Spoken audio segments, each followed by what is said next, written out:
naive human beings, have grappled with understanding the meaning of life, the meaning of our life. And of course, part of the struggle is knowing that God exists and who He is and how He relates to us. And after the fall, before the fall, we've been speaking, of course, human beings were able to recognize God much more regularly. Not completely, they were still humans and He was still God. That chasm between the Creator and the creature was still there, but it was more amorphous than after the fall. After the fall, that barrier between the Creator and the creature became more hard, more impervious. And so it began to be more difficult to understand God, to understand His presence, to understand His existence, to understand how He relates to us. And human beings have traditionally had, in the history of humankind, gone to two extremes, two opposite spectrums that's led to ignorance and alienation of God. First, paganism. Paganism, which is of course older than Christianity itself, even older than Judaism, is a lack of distinction between God, the Creator, and the creature. The chasm between the two is almost non-existent. And so the big temptation here is that we don't distinguish between what is human and what is divine, what is God and what is man. And this leads to paganism, which is the most predominant religion that human beings have resorted to. And they still exist. Hinduism, particularly, and of course Hinduism is not one religion, it's many religions that are essentially pantheistic, which means there's no distinction between what is human and what is divine. And this, of course, leads to all sorts of problems: superstition, evil, human sacrifice. It becomes corrupt. And so the opposite of this paganism, this pantheism, is a kind of an agnosticism, a view to get away from pantheism, to get away from paganism, a view that the distance between God, the Creator, and the creature is not only there, but it's so wide, that basically we can't know anything meaningful about God, except that He exists vaguely. It's a sort of agnosticism, atheism. And of course there are still religions that adopt that mentality. Buddhism, of course there are many forms of Buddhism. That too is a reaction to polytheism. In Christianity, and to some degree in Judaism before Christianity, The barrier between the creator and the creature is there. But after the incarnation, where God chose to demolish this border, this separation, it's become porous. The human and the divine interact. And this is why we have the iconostase in our church. It's not about a barrier, it's not about it's a barrier that shows that it's porous. The doors are open, and the curtain is open. And there's interaction between the divine, behind the iconostase symbolically, and the human, the natural, this side of the iconostase. And for us Christians, through grace, not by nature, but through grace, that barrier is porous. In heaven, it will completely disappear.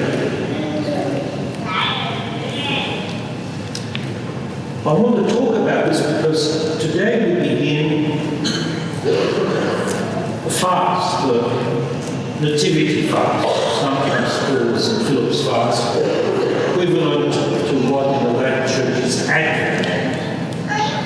It's a period of preparation, preparing ourselves.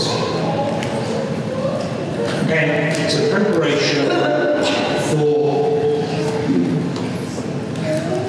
that porphyros boundary to be, through grace, made available for us to go in and out.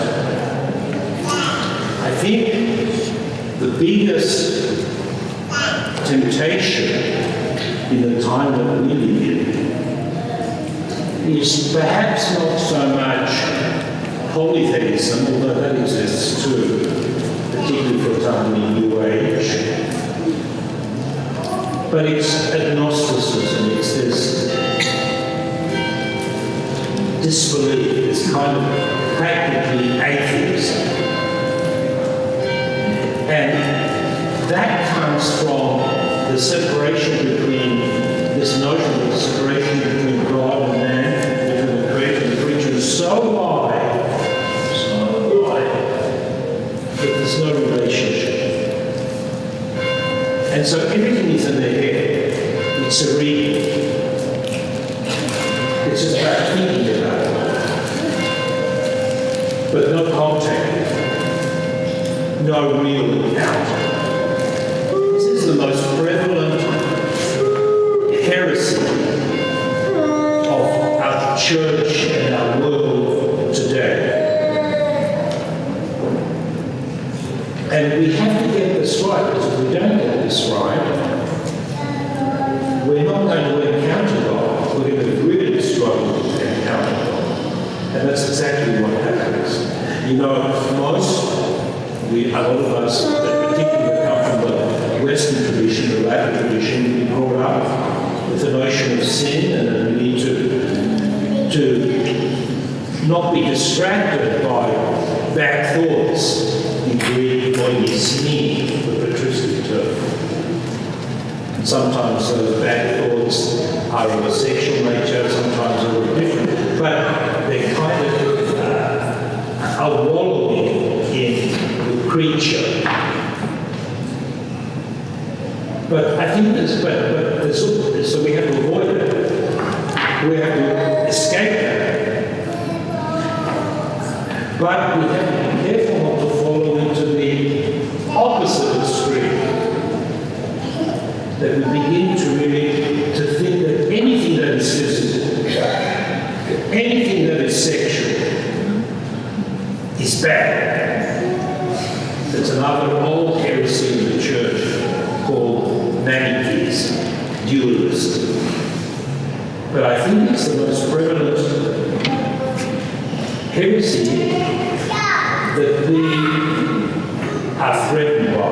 And the reason for that is because we live in such a technological age that we begin to think everything is cerebral, everything is exclusively about thought. It's not physical. Physical is secondary. This is why we begin the fast. The fast tells us that our dependence on God is not just about ideas. If we don't have certain pious ideas, that's bad. But if we don't have any appreciation of this, or if we don't eat, we die. And so the fasts tell us, no, we are physical. And it's good that the physical is the way God created us. But we have to temper that, lest we get so absorbed in the physical, in food and drink, pleasure, that we forget God Himself who gave us these things. It's a very subtle, it's really a very subtle revelation. So we fast in order to say to God, God, we do love you, and we do love you, and you give yourself to us, even physically in the Eucharist, even sacramental in the Eucharist, and sacramental with the small s in the sacramentals of the Church, the Divine Liturgy, the way we worship, incense, candles, processions. We encounter beauty physically. Music, sacred music. But God, they point to God, all these sacramentals point to God in a more sophisticated way than materialism, hedonism. But they still point. They're not Him. He's hiding. So let us pray today that we will do some fasting this pre-Christmas fast to remind us, basically, about reality, about what reality is.